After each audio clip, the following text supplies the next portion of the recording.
GS25. Trong vòng 24 giờ tới, mỗi tiếng mình sẽ tới ăn một lần tại chuỗi cửa hàng này cho đến khi mình không thể ăn được nữa. Tại sao mình lại làm cái điều ngu ngốc này? Là vì GS25 là nơi đã vượt qua tất cả các cửa hàng tiện lợi trên Hà Nội và giành chiến thắng trong video cũ của mình. Và hôm nay mình muốn đi tất cả các cửa hàng GS25 trên Hà Nội cũng như nếm tất cả các món ăn đặc trưng tại đó để xem chúng nó có làm mình thất vọng hay không. Và đây là luật 1, mỗi tiếng mình sẽ phải đến cửa hàng GS25 để ăn một lần. Luật 2, bỏ qua 1 giờ không ăn hoặc chị Huệ gọi về, thử thách sẽ thất bại. Good morning, hiện tại là 8 giờ hơn sáng và mình đang có mặt tại GS25 Ngũ Xá, cửa hàng đầu tiên của mình ngày hôm nay. Nói qua một chút về thời tiết thì hôm nay Hà Nội khá là mây mù, sáng nay còn mưa to, mình cứ tưởng là không đi quay được cơ, nhưng mà thực sự bây giờ thì rất là tuyệt vời. Mát mẻ.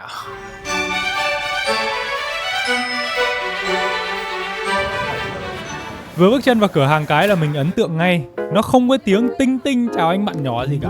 Điểm qua một chút, không gian ở đây thì khá là ấm cúng. Đấy là nói theo kiểu yêu thương, còn nói thẳng thì là nhỏ hẹp. Đồ ăn, thức uống thì trên kệ được fill đầy đặn. Treo trên trần nhà thì có cái biển chỗ ngồi trên tầng 2. Còn đây là mình, hướng nội, đẹp trai, 1m8. Ngại quá. Ngó đi ngó lại thì mình thấy cái cơm nắm là có khuyến mãi. Mục luôn. Mở tủ lạnh lấy chai Pepsi nữa là đủ combo. Trước mặt mình đang là một cái view ban công, ngồi ngắm cửa sổ các kiểu khá là đẹp. Cái bữa này của mình là 33.000 chứ không phải là 20 mấy nghìn như khuyến mãi, bởi vì cái cơm này là cá ngừ mayo chứ không phải là cái... Các bạn nhìn này, mình đã có kinh nghiệm trong việc bóc túi cơm rong biển. Đút miếng to, thật to vào mồm. Ôi cha mẹ ơi, rong biển thì nó dính ở cái răng hàm trên. Cơm nóng dẻo nó dính luôn cùng với rong biển, làm cho mình rơi vào cái thế tiến thoái lưỡng lan. Cái vị cơm này thì nói chung là khá ngon, cay cay đậm đà.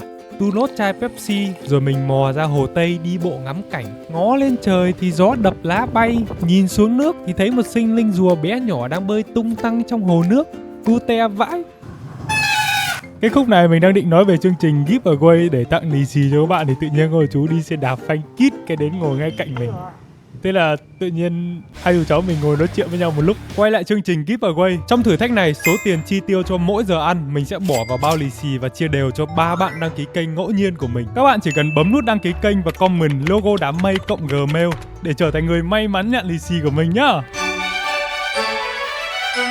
Bước vào cửa hàng GS25 thứ 2, đập ngay vào mắt mình là cái thau chả cá nghi ngút khói cùng 2 nồi tteokbokki đỏ au. Thế là mình order một tteokbokki chả cá Hàn Quốc 30k. Này cận cảnh cho các bạn nhìn xem. Mình thì chẳng hâm mộ cái món này lắm đâu, nhưng mà cứ nhìn vào cái nước sốt và cái màu sắc đo đỏ kia là trong lòng mình nó cứ không yên. Cầm hộp đồ ăn đi lên tầng 2 thì mình rất là bất ngờ khi không gian ở trên đây rất là mênh mông biển cả luôn ấy. Nhìn cái nước màu đỏ này mình hy vọng rằng nó sẽ không cay. Nó ngọt. Trong cái bát này thì mình sẽ có chả cá, tteokbokki và hành baro. Nếu mà là mình ở trước đây thì cái món này mình sẽ chê, nhưng mà sau nhiều lần đi ăn doki mấy đứa em họ của mình thì bắt đầu mình thấy thẩm được những cái món Hàn Quốc như này.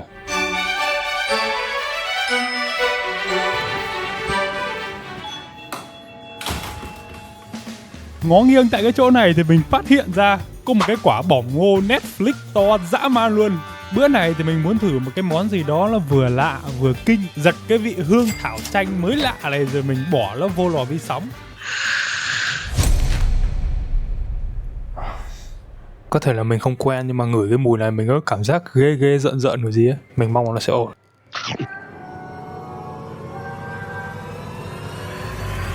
Thịt gà ăn không bị khô, kiểu nó giòn giòn nhưng mà nó vẫn có một cái vị tanh tanh gây gây của cái mùi ức gà công nghiệp nhé.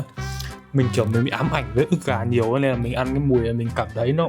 Và các bạn không biết mình đã phải khổ sở đấu tranh ngồi ăn nốt cái miếng ức gà này trong cái sự đau khổ tột cùng của vị giác như nào đâu.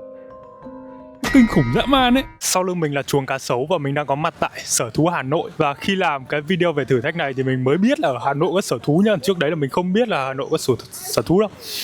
Và sau lưng mình là một con cá sấu rất là lười và thề luôn đến giờ mình vẫn ngấy cái ức gà.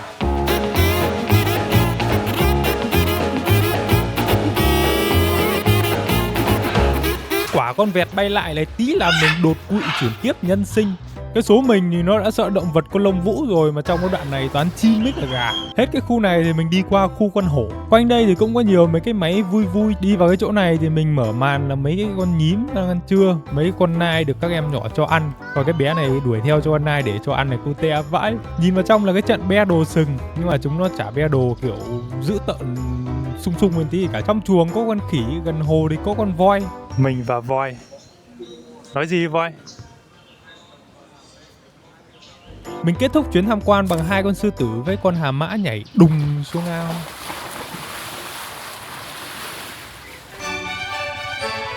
Bữa thứ tư này mình cảm thấy bản thân xứng đáng có được một hộp cá hồi nướng muối Premium 49k. Lên tầng 2 không gian này đã được săn lấp bởi các bạn sinh viên, nên là quay trở lại với hộp cơm. Trong đây thì mình sẽ có súp lơ xanh luộc cùng với cái loại sốt kỳ lạ. Cá hồi nướng cùng rong biển và vừng trắng phủ bên trên, nhìn rất là bắt mắt. Ăn một miếng cá kèm cơm. Ôi trời ơi, cái vị giác trong mình như cái dãy domino chỉ muốn sụp đổ. Cá hồi nướng mặn khô cứng đét, cộng với cả rau súp lơ thì mềm tan cùng với vị sốt ngọt ngọt sệt sệt, tạo nên một cái bữa cơm thật là premium. Mình biết là không nên đòi hỏi gì nhiều với cái đồ ăn nhanh kiểu như này, nhưng mà mọi người ơi, nó 49.000 làm sao để cho nó xứng đáng với cái vị giác được không ạ?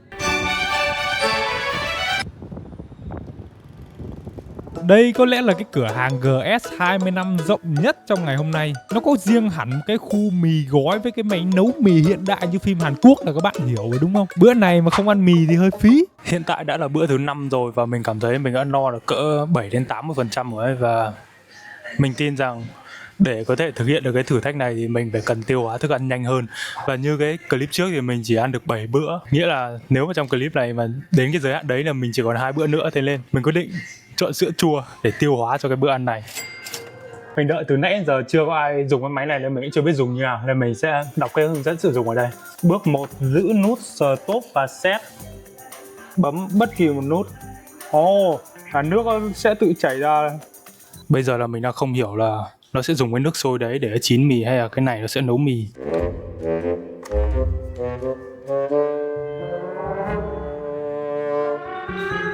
Nãy giờ ở đây mình thấy cái này nó không sôi lên thì có nghĩa là cái này nó sẽ không nấu. Quên quá. Và bát mì của mình đã thực sự chín sau 3 phút để lò vi sóng. Cái vị mì này không ngon nha, nó cứ bị ngang ngang mặn mặn này. Bây giờ là khoảng 13 giờ 13 phút và mình còn khoảng 20 phút nữa để tham quan nhà tù hỏa lò ở phía sau lưng mình. Và mình cảm giác kiểu cái buổi quay ngày hôm nay mình như kiểu đi chạy show ấy. Mình chạy từ GS25 này sang GS25 khác, chạy từ địa điểm này sang địa điểm khác. Và thú thật là trong cái thử thách này thì mình cũng muốn là vừa ăn vừa được đi tham quan những cái địa điểm nổi tiếng tại Hà Nội. Và không còn nhiều thời gian nữa, chúng mình cùng vào tham quan nhanh nhà tù hỏa lò nhé. Let's go! Bạn người Việt ạ? Vâng. Thông báo với em trước khi mua vé nhé. Hiện giờ di tích đang trong quá trình tu sửa nên một số khu vực mình không thể tham quan được. Vâng. Chiếm khoảng 30% diện tích. Vâng. Em có thể tham quan được 70% bây giờ nhưng bạn cứ cân nhắc nhé. Dạ. Giờ mình cầm vé đi vào tham quan. Và nếu lần đầu bạn đến đây thì chắc chắn bạn sẽ cần một cái bộ tai nghe để được nghe thuyết minh chi tiết về mọi thứ bên trong nhà tù. Mình đã từng đi đến đây rồi nên là lần này mục đích chính của mình là đến đây giới thiệu cho các bạn biết địa điểm thôi. Mình điểm qua một vài khung hình chính để tránh spoil và tham quan xong mình mua một cái móc khóa để làm kỷ niệm rồi di chuyển đến bữa ăn thứ 6. Tại đây thì mình vẫn chưa biết chọn gì để ăn, nhưng mà đi đằng sau cái cửa hàng này là có cái quả background đỉnh dã man. Mong là cái món sandwich trứng mayo này nó cũng sẽ đỉnh y như cái view của quán. Mình có mua thêm một chai sữa trụ uống. Hiện tại thì mình đang ở GS25 Hàng Buồm. Và thực sự là ở đây có cái đoạn lên cầu thang ấy, nhìn đẹp vãi luôn anh kiểu. Mỗi cái GS25 người ta thiết kế lại theo một cái kiểu nhìn trông xịn vãi. Mình dần dần thích cái chỗ này ấy, nhưng mà đồ ăn thì mình không thích cho lắm. Cảm quan là mình sẽ thấy là cái trứng này người ta sẽ nghiền ra với cả mayo len luôn.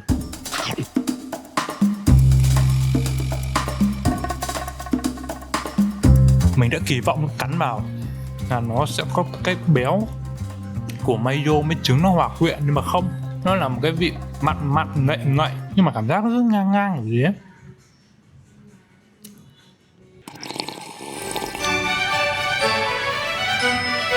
Bữa này mình quyết định đặt một ngôi sao hy vọng cho cái món cơm cà ri tôm chiên này. Dĩ nhiên là tất cả các món mình đều nhờ các bạn nhân viên hâm nóng lại, chứ không các bạn lại nghĩ là mình ăn lạnh nguyên trong buffet rồi nó dở. Bữa thứ 7 này thì mình vẫn tiếp tục ăn tại cái tiệm GS25 này là bởi vì tí nữa ăn xong cái món này thì mình sẽ có một nơi dẫn các bạn đến, và cái nơi này là cái nơi mà mình chưa từng đến ở Hà Nội và nó cực kỳ đặc biệt luôn.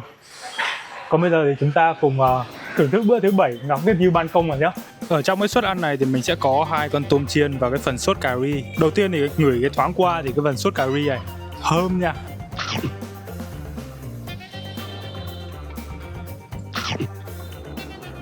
Mình đang ngồi lên nghĩ là tại sao những cái món ăn tên nó hấp dẫn, nhìn nó hấp dẫn, giá thì cũng hơi mắc một xíu, nhưng mà tại sao cái vị của nó không thể ngon hơn một xíu được. Cái phần tôm chiên này phải trên 60% là bột. Mình không muốn trở nên khó tính một tí nào, nhưng mà thực sự là những cái suất ăn này mình không thể. Bây giờ là khoảng 3 giờ hơn chiều và mình đang đứng ở một cái kiểu công viên đối diện với Hồ Gươm, và mình không thể dẫn các bạn đến cái nơi mà mình muốn dẫn các bạn đến, và mình cũng muốn ở trong đấy để xem múa rối nước tại nhà hát kịch Thăng Long, bởi vì là vé người ta bán sold out hết luôn trong ngày hôm nay. Những cái giờ mình có thể xem là bán hết rồi, và nếu mà mình muốn xem thì mình phải đặt vé trước từ 1 đến 2 ngày mới có thể, bởi vì rất nhiều người đến xem. Và trước khi bắt đầu bữa ăn số 8, chúng ta cùng đến với vòng quay màu sắc. Và quay màu nào thì mình sẽ chỉ được lựa chọn cái đồ ăn có cái màu đấy tại cửa hàng GS25 tiếp theo.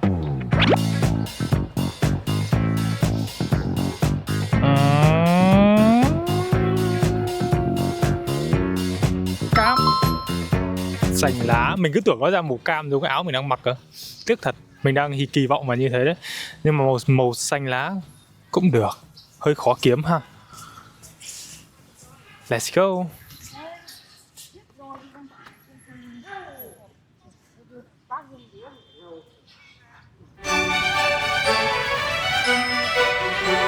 Vâng, và đây là bữa ăn số 8, gấp 4 lần cái số lượng bữa ăn bình thường trong một ngày của mình. Nhưng mà không sao, ăn càng nhiều thì các bạn càng được nhiều tiền lì xì chứ sao. Quanh đi quanh lại thì mình tìm cái đồ màu xanh lá, nhưng mà có vẻ thì cũng hơi khoai. Mình thấy một gói snack xanh lá này, nhưng mà không muốn ăn cho lắm. Liếc đi liếc lại một lần nữa ở cái khu đồ ăn sẵn này thì mình quyết định lấy một cái bánh màu xanh lá này. Không phải cái đấy, cái melon bên dưới cơ. Trong đây mình thấy người ta cũng bán mấy cái chai lọ đồ uống trong mấy cốc này, nhìn thú vị phết. Và mình đang ngồi trước cửa GS25 tại Mã Mây bởi vì là bên trong không có chỗ ngồi. Cái bánh này của mình là vị dưa lưới nha, và vừa mở ra là cái vị dưa lưới. Dưa lưới. Nó rất là thơm. Tuyệt vời luôn đấy, nó thơm lắm luôn đấy. Có lẽ dạo trí tưởng tượng của mình nó hơi bị nặng đô. Mình cũng đã tưởng tượng ở cái bánh này bên trong nó sẽ có kem dưa lưới. Mà không, nó không có. Đang ngồi ăn, mình tự nhiên quay mặt sang bên phải. Các bạn hiểu ý mình chứ. Tiện đây mình sẽ hy sinh cái tấm thân 1m8 nhỏ bé này để làm thí nghiệm cho các bạn xem bên trong ấy nó có gì thú vị. Từ từ đợi mình ăn nốt miếng bánh đã. Hello, body of food. Massage chân là 500 ấy. Massage chân anh làm 1 tiếng 30 phút rồi. Em giảm giá cho. 45 phút em giảm giá xuống còn là 350 được không anh? 350. Vâng. 60 phút em giảm giá xuống 300. Không, em chỉ làm tầm 30-45 phút thôi. 300 được không anh? Ok. Quả anh nhân viên ok nhanh gọn lẹ này là chắc chắn quả deal của mình ra không hời rồi. Thôi thì cùng mình vào trong để xem có gì hay ho nhá. Ra đầu tiên bước vào là một cái khu làm móng tay móng chân, và phòng massage của mình thì đi qua một cái lớp cửa kính khác. Mình được mời ngồi xuống ghế và ngâm chân vào cái chậu nước này. Sau khoảng 5 phút chờ đợi thì có một bạn nhân viên nữ từ bên ngoài đi vào, đấm bóp cho cái tay của mình trước. Rồi sau ấy bạn ấy rửa chân, xoa một cái lớp dầu bóng bóng nhầy khắp cái chân đầy lông lá của mình. Và suốt 15 phút tiếp theo chỉ có vài cái động tác xoa xoa lặp đi lặp lại và kết thúc chân bằng một cái động tác đấm. Chuyển sang chân tiếp theo thì cũng lặp lại y chang 15 phút và mình nhàm chán đến cái mức mình buồn ngủ díu hết cả cái con mắt luôn. Nhưng mà được cái là bụng mình trong cái khoảng thời gian này nó cũng đói theo. Cuối cùng là đấm lưng. Cái khúc này thì mình còn cảm nhận được một chút tê phê vì mình ngồi cả ngày khá là mỏi lưng, mỏi cổ. Nhưng mà cuối cùng vẫn sót 300.000 quá. Và sau buổi massage thực sự mình rất là buồn ngủ và bụng của mình nó cũng đang reo réo kêu đói rồi. Và mình cảm giác như kiểu là ngày hôm nay mình chưa từng ăn gì hết á. Nó đói như kiểu vậy luôn á.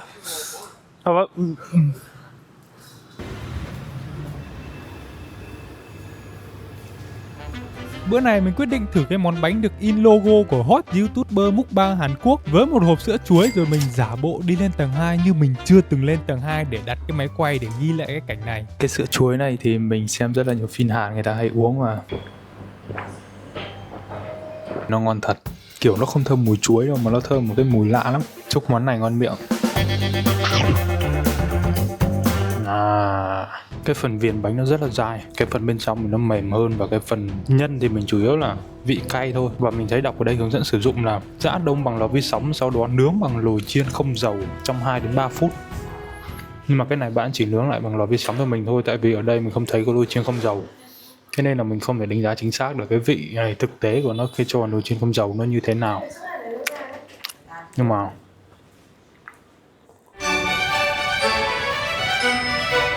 vậy đã là bữa thứ 10.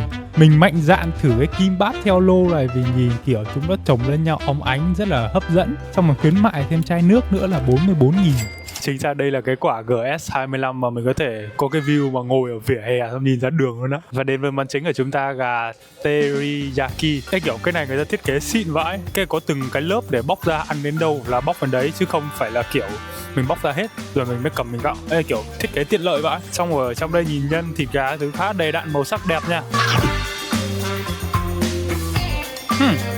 Đây chính là cái mùi vị ngon nhất từ đầu đến giờ. Tại sao đến những cái lúc mình no như này rồi mình mới tìm được cái món ăn mà mình thấy ngon đâu. Và thực sự với các bạn là các bạn thử đoán xem mình có thể ăn được bao nhiêu bữa nữa. Các bạn có Huệ, đó là cái tên quen thuộc để mãn cuộc chuỗi ăn kỷ lục 10 bữa trong ngày hôm nay của mình. Và số tiền trong bao lì xì mình sẽ làm tròn lên 600.000 và gửi tặng đến 3 bạn comment ở dưới may mắn nhất. Nhớ comment, đăng ký kênh và hẹn các bạn vào video lần sau. Bye bye.